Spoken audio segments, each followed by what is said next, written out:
So you've decided it's time to grow the group. You're going to get more kids and more families. Awesome. What is the first thing that you do? You Google it. Now, on Google, you're going to find a whole lot of good advice, good principles and methods for growing your group. In this video, I don't want to do it quite that same way. I want to look at them from the perspective of my experiences in real life.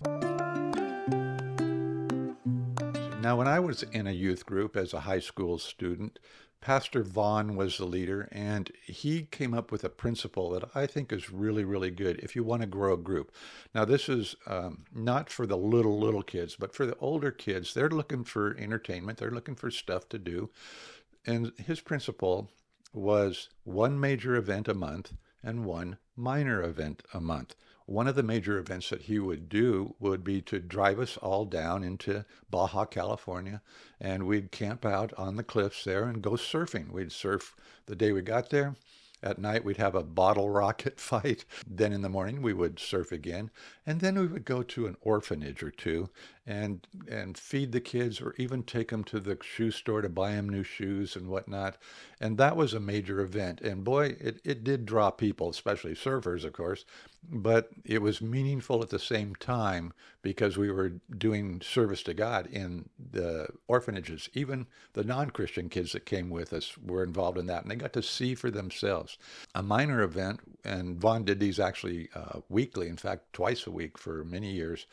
He would go into Tijuana and we'd go to the mercado and buy food for the orphanage. And we'd buy rice and fruit and meat and all kinds of stuff and haul it over to the orphanages. There were several that we would stop at, and we'd give this stuff out and we'd play with the kids. One of the first Spanish words I learned, I don't even know what it means, but it was acapuchi. And acapuchi, the idea was piggyback ride. So me being a high school kid that was a string bean and 6 and plus feet tall, these little kids that, whoa, as soon as they saw you get out of the van, acapuchi, acapuchi, it was really, really great. So that would be an example of something you could do. Now, not driving into Mexico and going surfing, but you get the idea. Some major event that really draws kids, attracts kids, and then always have something on the other weeks or once a month. That's plenty. And like I said, this is for the older kids. Now, several years later, I worked as the youth leader in a church in Palm Springs, and I was only there for about a year because I was hired as an interim until they found somebody that wanted to do it with their life, because I didn't. In a location not far from Palm Springs, there's a children's hospital called Angel View. So for a minor event, we would go and visit the kids in Angel View. And many of the kids were in wheelchairs, and some of them were actually strapped, I guess forever, it seemed like, to gurneys. And the orderlies, or whatever you call them, would wheel them in to this big area where we'd all meet, and we'd talk with them and laugh with them because they're kids, So the major event that we did a few times, the parsonage that the church gave me to live in had a swimming pool. So what we did, this was classic. I wish I had a video. We would take the kids and we would let them play in the pool, including the kids that were strapped face down on their gurneys. We would take the gurney and put it in the water and let the kid go, It was so much fun. Everybody loved that. That was a major event. We only did it probably 2, maybe 3 times in the year I was there. So this is the kind of stuff that you do. You go on. It works, man. It draws people. People hear about that. What? You guys threw somebody in the pool strapped to a gurney? What kind of church is that? And kids want to come and find out. So give that one a try. But use, of course, your creativity and your discretion. Another thing I've learned is that if you want to do an event, you need to advertise. That is so important. In fact, I would say 50%, if you take 100% of the time it takes from you to come up with the idea to pulling off the event and sending everybody home afterwards. I would say 50% of that time you need to be figuring out how to advertise that event. And that can be emails and letters in the mail, standing outside the school gate, handing out handouts. I did that for years. Kids would get excited when they saw me because they knew something was coming up, and it was always kids' party, which was our Friday night deal. Well, here's a story that happened to me about advertising and what a difference it made in my life. This one is, I look back on this, and this is a crazy one. When I was 5 years old, I'm one of those guys that knew what he wanted to be when he grew up. And of course, as a 5 year old, I had a dozen things I wanted to be, but there was one that always stuck with me. I wanted to be a cartoonist, and I became one. I became a very successful cartoonist. That's been a great career for me over the years. But the first thing I ever did was an advertisement. And let me tell you how it happened. It was great. So at that time, I was living at my parents' house. They were gone, and I just felt this need to get on my knees and pray. I don't remember what for. I just thought, this is important. I need to do this. As soon as I started praying, I got this big urge, this impression, go to the beach. Now, I lived a few blocks from the beach, and I went surfing all the time. So that was like a, no, I can do that some other time. I can do that after I finish my prayer. No, go to the beach now. I'm like, where is that voice coming from? I know it's not coming from God because I'm praying. That's what I'm supposed to be doing. Well, I ended up at the beach because it just was unrelenting. So I figured, okay, it must be from God, I think. So I went down to the beach, and there at the beach there's a cliff, and so I'm hanging my feet over the cliff, and that's where we used to eat plate lunches and whatnot. I'm looking around, seeing people coming, and nobody's coming, and nothing's happening, but I'm supposed to be at the beach. So I look down at the sand below, and there's a crowd of people, not a crowd, but a circle of people, and they're obviously reading something. So I figure, okay, Christian group, they're reading the Bible, that's who I'm going to go talk to. So I go down there, and they're facing inward, and they're ignoring everything going on. Uh, and so I walk up, and they're ignoring me. So I'm just standing there, and I don't know why I'm there. I have no clue. Why am I here? Why? I'm an introvert. I don't talk to strangers. So finally, somebody looks up and, yes. And I said, God said, I was really, this is kind of embarrassing. I said, well, God sent me to talk to you, but I don't know what about. Does anybody here know what about? And they looked at me like, we got a real nutcase here. And so they said, no, we don't know who you are. They were some church from inland who had come, and they were going to evangelize the beach, I guess. But as I was walking away, one of the kids called out and said, hey, here, take this. And it was an advertisement for what they used to call a multimedia presentation, which would be like 3 projector screens and lots of loud music and a guy on a microphone giving a word from the Bible or whatever while all this thing is going off. I didn't like multimedia presentations. That was not my thing. So I just said, okay, all right, get in my car, drive home. What was that about, God? What was that all about? So later on, I think that evening or maybe the next day, I go up to my church, and I'm looking at Pastor Vaughn, my youth guy, and he's in there in his office, and I walk in, and he's got the same ad for this multimedia. I said, Vaughn, are you going to go to that? I said, oh, no, I'm not going to go to that. But you are. I'm going to send you down there to go to that. Okay, Vaughn. So I'm there. It's nighttime. It's at the neighborhood center, and all the lights and everything and music and all that. And I'm like looking around again. I don't see anybody that I feel like I should be talking to. And being an introvert, I never did find anybody. So I turn around. I walk out. And as I'm walking up the sidewalk to my truck, I hear a voice call out, Tom, Tom. And it turns out to be a young lady that I met way down deep in Mexico, like way south of Mexico City. And she says, are you still drawing cartoons? And I said, yeah. And she said, okay, I got a job for you. Well, the job turned out to be me drawing my very first Christian cartoon, my very first published cartoon for Billy Graham. And you know, what an honor. I'm like, if you've never heard of Billy Graham, that's a different generation, but he was the best evangelist that you ever heard of. I mean, he preached in huge packed stadiums everywhere from San Diego, where this was, to Moscow and all kinds of stuff for years and years. Led millions of people to the Lord. So, I'm like, well, I'll do that. And I did. And what it turned out to be was a little piece of paper like this that people go around the parking lots and slip them under the windshield wipers about the San Diego Billy Graham crusade. The thing was a picture of an old man in a wheelchair with a shawl over him, and he's got an ear trumpet, and he's going, "What's that? Telegram, you say?" And the guy behind him says, "No, I said Billy Graham, and he has a message for you."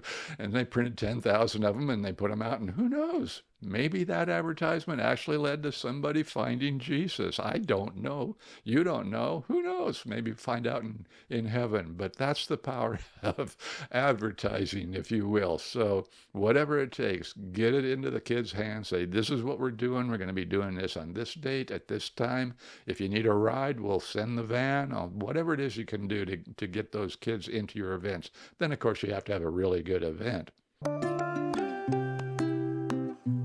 Now, switching gears here a little bit, I'd like to talk about safety. Safety is so important. Make sure certain things are taken care of. For example, if you run a van out to a neighborhood, have 2 adults in there.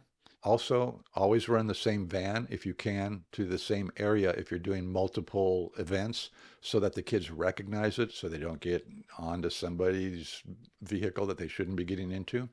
Also, make sure that the drivers understand that when the event is over and they're returning the kids to their homes, they take them home. Don't let a kid say to the driver, "Oh, I'm going to go spend the night at my friend's house." No, you go home first. And if the parents say, "Oh yeah, take her over there," then you're fine. Also, don't let somebody come and pick up a kid who was not the person who dropped him off. But here's a tip. This is Oh my gosh, this is a frightening story, and it ends with a really solid piece of advice that can save you a whole lot of money. So please listen. The preschool class, I had built a big playhouse that went from the floor to the ceiling. It had little narrow staircases and tunnels inside that the preschoolers who were 3 and 4 years old could climb up. It was just large enough for them to work their way through. It went up to a balcony it was like a doghouse at the top. You'd come out and you could stand on this little balcony that had a rail, and the floor of the balcony was about this level. I'm over 6 feet tall, so it was more than 5 feet off the ground. Well, 3 and 4 year olds could handle this. They could figure it out. But one day the teachers let somebody drop off a toddler in there. The toddler was, I don't know, maybe 2 years old, and they lost track of her during the course of the lesson. So she crawled up in there, and the witnesses say that she just came flying out of that doghouse and right over the railing and dropped straight down 5 feet, flat on her stomach, and she was gone. She was out like a light. Now, I didn't hear about this because I'm in the upper elementary class. But when I did, run over there. The doctors are there. We have doctors and we have nurses, and they're around this kid. The 2 parents are there. The teachers are there, and they're freaking out because they're thinking it's their fault, which, yeah, kind of. And this is going on. The girl looks like she is just, this isn't going to work out well. The upshot of the story was they took the girl to the hospital. She spent the night for observation. She turned out fine, and that was that. But what happened right after this accident, before the ambulance came, was really interesting to me. I walked out of the preschool classroom to go back to my class, and in order to get there, you go outside, and we have a covered area where there's benches. And the grandmother of this little girl was sitting there. And this might be a false memory, but I remember her crocheting. Whatever she was doing, it was obvious that she was just totally calm. So literally my first thought was, okay, grandma is no longer all here. But I had to talk to her. I had to say, how you doing with this? Because, I mean, the doctors and everybody are still on this completely unconscious rag doll of a child laying face down, not moving. And she's out there like nothing's going on. And I asked her, I forget what I said, but I remember her answer.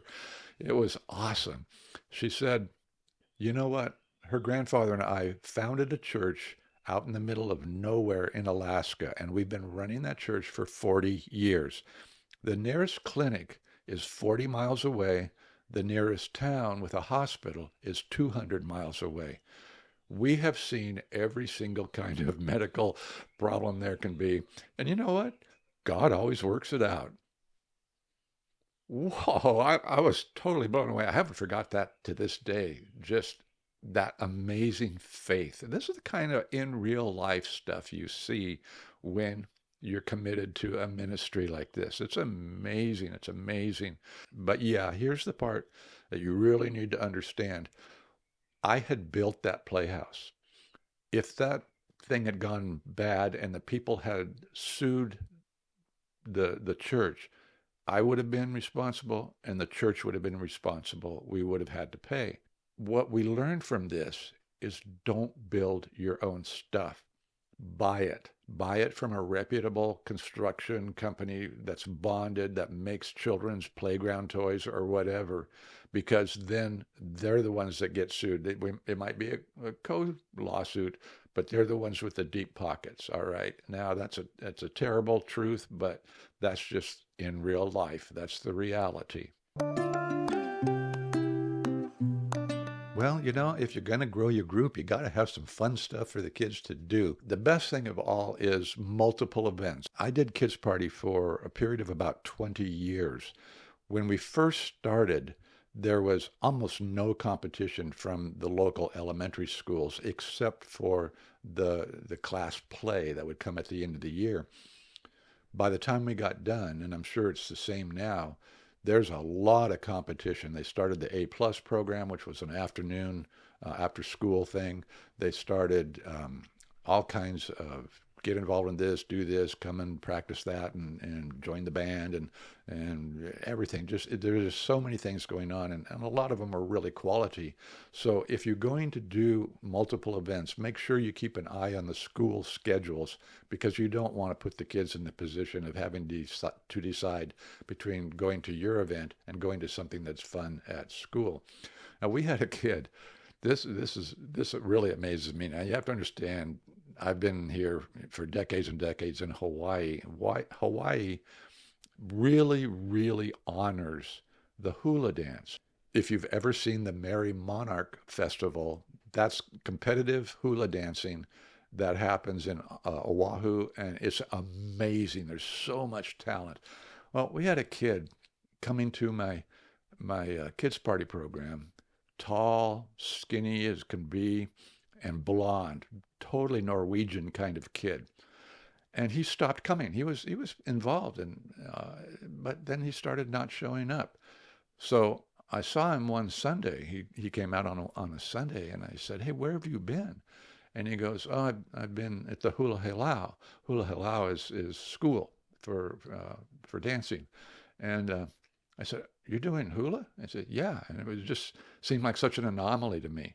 But it wasn't something that the kids would laugh at you for, because it was hula, and that's honored. I was pleased that he would do that, but of course, I wish he would come to Kids Party. There was no way I could schedule around it. But if you can, always be sensitive to what's going on in the outside world, because you don't want to plan and sweat and put so much energy into a thing that only 1/3 of the kids are going to show up for. Now, the cool thing is this tall, scrawny, blonde Norwegian kid. He went to the competition at the Merry Monarch, and he won his age level. He became the state champion hula dancer. I mean, how amazing is that? Would I have wanted to stand in the way of that by scheduling against him? No, I told him, you go do what you got to do. There's always next year for coming back. Well, I wanted to do a couple of more things on this video, but I think it's gone long enough, and I'm going to shelve these things until future videos, which will be coming soon. So thank you for serving God by working with kids, if that's what you do, and I will see you soon.